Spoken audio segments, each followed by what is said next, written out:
श्री शिवाय नमस्तुभ्यम दोस्तों। हर हर महादेव। कैसे हैं आप सब? स्वस्थ और सुरक्षित होंगे दोस्तों। हर घर में, हर परिवार में एक छोटा सा मंदिर अवश्य होता है। यदि मंदिर नहीं भी होता है तो एक ऐसा स्थान अवश्य होता है जहां आप अपने इष्ट, अपने ईश्वर, अपने परमात्मा उन्हें विराजमान करके रखते हैं। अपनी श्रद्धा को, अपनी भक्ति को उसमें पूरा समायोजित कर देते हैं। होना भी चाहिए। जिस घर में भगवान स्वयं बैठे हों उस घर में कैसे कष्ट आ सकते हैं, कैसे मुसीबत आ सकती है ये। लेकिन यदि आप घर में अपने इष्ट बना बिठा कर रख रहे हैं, उनके संबंध में कुछ ऐसी बातें होती हैं कि आप अपने मंदिर में क्या रखें और क्या नहीं रखें। कभी हमें ये जानकारी नहीं होती है और जानकारी के अभाव में यदि हम अपने मंदिर में वह सामग्री भी रख लेते हैं, इससे हमारे इष्ट, हमारे ईश्वर हमसे रुष्ट हो जाते हैं और हम उनकी कृपा प्राप्ति से वंचित रह जाते हैं। इसलिए आइए अपन देखते हैं कि ऐसी कौन सी वस्तुएं हैं जो हमें अपने मंदिर में नहीं रखना चाहिए। सनातन धर्म में घर में पूजन करने के लिए पूजा घर की कई जानकारियां दी गई हैं, कई बातें बताई गई है पुराणों में, शास्त्रों में, जिनका पालन करके हम अपने घर को सुख समृद्धि और शांति से भर सकते हैं। यूँ तो कई घरों में छोटे बड़े मंदिर बनाए जाते हैं, लेकिन मंदिर बनवाने में ऐसी कुछ गलतियां हो जाती हैं हमसे, जिससे सुख शांति की बजाय हमारे घर में दरिद्रता और अशांति आने लगती है।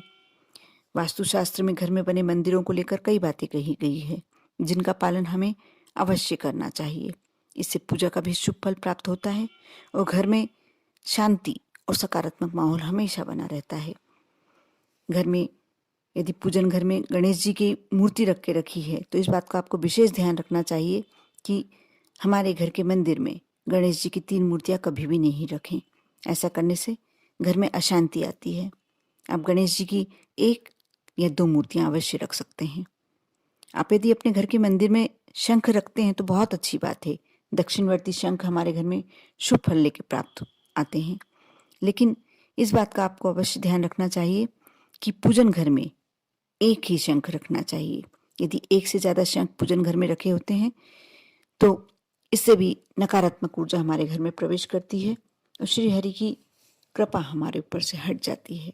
हमारे घर में दरिद्रता निवास करने लगती है। इसलिए एक को हटाकर किसी पवित्र नदी में यदि आप बहा सकते हैं, यदि आपके घर में 2 हैं तो।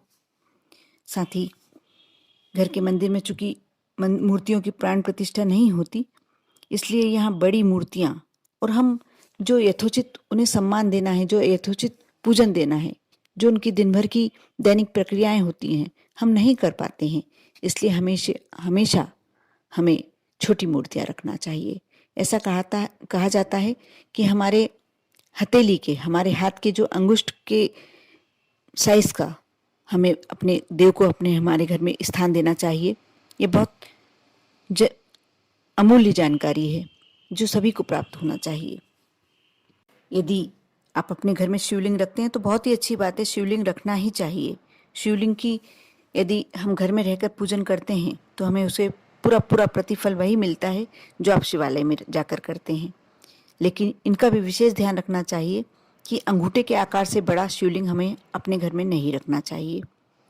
मंदिर में भूल कर भी कभी खंडित मूर्तियां नहीं रखें, क्योंकि इससे घर में नकारात्मक ऊर्जा फैलेगी जो घर परिवार के लिए अशुभ मानी जाती है।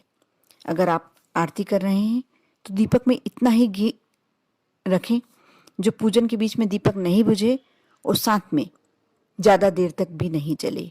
क्योंकि यदि हम कम घी की बाती लगाते हैं तो पूजन के बीच में ही दीपक ठंडा हो जाता है। इससे हमें पूरा फल नहीं मिलता बल्कि अशुभ फल प्राप्त होता है। और साथ ही यदि हम ज़्यादा घी डाल देते हैं, इससे कहते हैं जितनी देर हम पूजन करते हैं, हमारे इष्ट हमारे समक्ष जब हम दीपक प्रज्वलित करते हैं, हमारे इष्ट विराजमान हो जाते हैं और जितनी देर हमारा दीपक जलता रहता है, देव हमारे वहीं बैठे रहते हैं। इसलिए ज़्यादा घी यदि हम डाल देते हैं तो भगवान को बहुत देर इंतजार करना होता है, बैठा रहना होता है। इसलिए कभी भी बहुत ज़्यादा घी नहीं डालें, इतना ही डालें कि थोड़ी देर में दीपक ठंडा हो जाए। साथ ही यदि आप पुष्प भगवान को समर्पित कर रहे हैं तो कभी भी वह सूंघे भी नहीं, उसकी खुशबू आप नहीं लें। और नीचे गिरे हुए पुष्प भगवान को ना चढ़ाएं, ना ही बासे फूल भगवान को चढ़ाएं। हमेशा ताजे पुष्प ही भगवान को समर्पित करने चाहिए। लेकिन तुलसी दल के साथ यह नियम नहीं होते। कहते हैं कि तुलसी दल 11 दिन तक बासे नहीं माने जाते, इसलिए आप उन्हें जल से धोकर भगवान को समर्पित कर सकते हैं।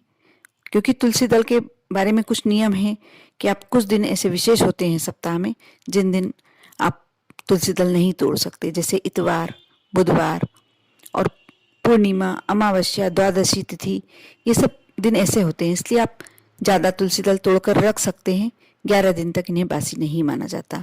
तुलसी दल के बारे में यह नियम माना जाता है कि इन्हें आप 11 दिन तक तोड़कर रख सकते हैं। इस प्रकार यदि आप इन छोटी छोटी बातों पर ध्यान देते हैं तो आप मान कर चलिए, आप यदि भगवान के समक्ष 5 मिनट भी बैठे हैं तो भगवान आपकी अवश्य पूजन स्वीकार करेंगे। क्योंकि हम करते भी हैं और कुछ हमारे से अनजाने में गलतियां हो जाती हैं तो इसका हमें नेगेटिव इफेक्ट होता है, हमें इसका नुकसान सहना पड़ता है। आप कभी भी ये गलतियां ना करें। ओम नमः शिवाय।